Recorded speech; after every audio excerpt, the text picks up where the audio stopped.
என்னதாண்டா உங்களுக்கு பிரச்சனை? கொஞ்சமாவது நீங்க திருந்துங்கடா. அவங்க கல்யாணத்துக்கு தாண்டா போயிருக்காங்க, கல்யாணம் பண்ணிக்கிறதுக்கு ஒண்ணும் போல. எதுக்கு இந்த கதறீங்க? டேய், ஒரு விஷயத்த புரிஞ்சுக்கணும் நல்லாவே. அரசியல் வேற, தனிப்பட்ட நம்மளோட வாழ்க்கை வேற. ஒருத்தரோட பர்சனல் லைஃப்ல அவங்க எப்படி வேணும் இருக்கலாம். அரசியல்ல அவங்க எப்படி இருக்காங்க, அரசியலுக்கு அவங்க ஃபிட் ஆனவங்களா அப்படின்ற மட்டும் திங்க் பண்ணுங்கடா.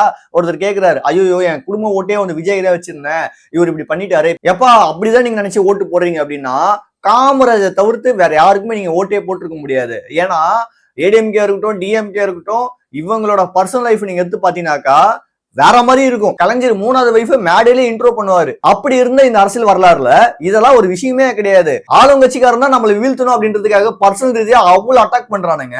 அதுக்கு நீங்களும் உடஞ்சி போயிட்டு ஐயோ இப்படி ஆகி போச்சு, அப்ப இதுதான் உண்மையா அப்படின்ற மாதிரிலாம் பண்றீங்க. இந்த மாதிரி ஒரு சர்ச்சைக்கு நம்மளே ஒரு முற்றுப்புள்ளி வைக்கலான்ற மாதிரி தான் இதை பார்க்கணுமே. ஏன்னா ஒரு தப்பு பண்ணா போய் ஓடி போய் ஒளியணும்.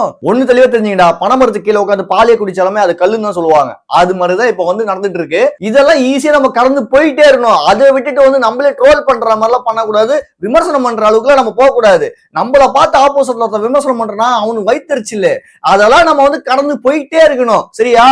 தீய சக்தியை ஒழிப்போம், விசில அடிப்போம். எனக்கு சப்போர்ட் பண்றதுமா ஒரு ஃபாலோ பண்ணிக்கிங்க.